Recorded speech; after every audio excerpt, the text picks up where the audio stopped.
अगली खबर भी राजस्थान के जयपुर से है, जहां एक व्यक्ति की पीट कर हत्या कर दी। हत्या के बाद वहां पर हंगामा हो गया है। परिजनों के साथ साथ आसपास के लोगों ने जयपुर के पुलिस थाने का घेराव किया, नारेबाजी की। हंगामा बढ़ा तो पुलिस ने एक आरोपी को गिरफ्तार कर लिया। पुलिस ने बताया कि स्कूटी और ई रिक्शा में टक्कर हो गई थी। इसी बात को लेकर विवाद हुआ, जिसके बाद ई रिक्शा सवार 3 लोगों ने स्कूटी सवार को पीट कर मार डाला।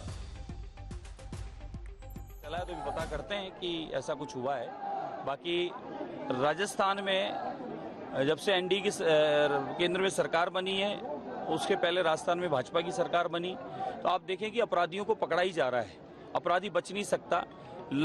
पेपर लीक माफिया हो या जो जितने भी यहाँ पर छुपे हुए थे, लॉरेंस ग्रुप जैसे बड़े बड़े यहाँ अड्डे बनाए हुए थे, या फिर अपने साइबर क्राइम वाले माफिया हों, तो अपराधी किसी भी रूप में यहाँ थे तो मुख्यमंत्री महोदय स्वयं इन बातों को संज्ञान लेते हुए कार्रवाई करते हैं और समय अनुरूप सब अपराधी पकड़े जा रहे हैं। तो ये माने ये अपराधी भी पकड़े जाएंगे। और आज ऐसी कोई घटना घटी भी है तो अपराधी कोई दूर है नहीं, वो जल्दी पकड़ में आएगा। देखिए, बहुत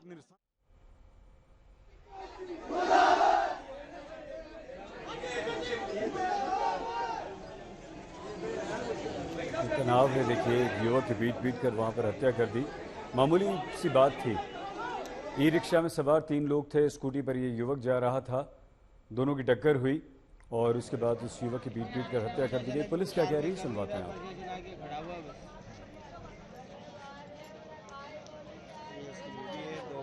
स्कूटी चालक और ई रिक्शा चालकों के बीच में एक लड़ाई झगड़े की घटना हुई थी, जिसके अंदर उनकी जो गाड़ियां थी वो आपस में टकरा गई थी। आपस में लड़ाई झगड़ा होने के बाद में दोनों पक्ष अपने अपने घरों की तरफ चले गए। उनमें से एक युवक दिनेश स्वामी, जो कि स्वामी बस्ती के रहने वाले थे, उनका घर जाने के बाद में तबीयत बिगड़ने से मृत्यु हो गई। और दूसरा जो उनके साथी थे जितेंद्र स्वामी, वो अपने घर पे चले गए थे।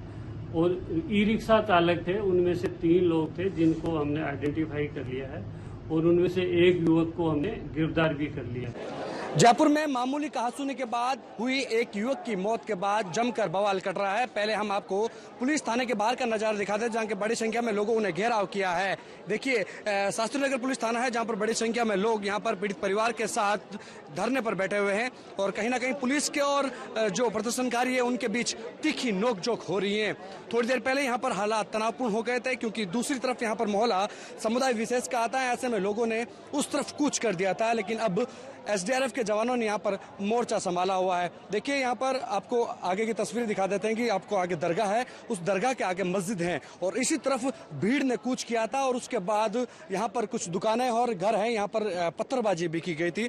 लेकिन लोगों का आरोप है कि ऊपर से पत्थर फेंके गए थे, जबकि यहाँ पर जो प्रदर्शनकारी है उनमें से कुछ असामाजिक तत्वों ने यहाँ पर पत्थर बरसाए थे, जिसके बाद यहाँ पर कुछ दुकानों के यहाँ पर शीशे फूटे हैं।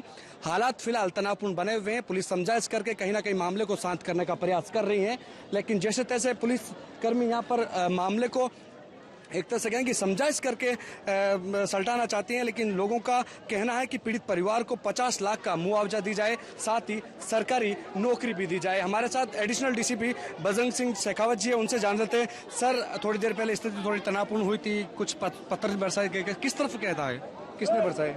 नहीं, अब ये जब मॉब मेंटेलिटी होती है तो उसमें छोटी मोटी बातें चलती रहती है। बाकी ये लोग अब शांति से, इनकी जो घोषणाएं हुई है वो इन्होंने अपने जो जनप्रतिनिधि है उनसे सुनिए और उसके बाद में इनका जो भी है इनसे बात हुई है, तो ऐसी कोई स्थिति नहीं है, सब शांतिपूर्ण है। अभी अपडेट क्या है पूरे मामले में, किस तरह से आरोपियों की गिरफ्तारी हुई है, क्या और भी आरोपी पकड़े गए हैं? एक आरोपी की तो डिटेन कर लिया, दूसरे 2 आरोपियों को शीघ्र आज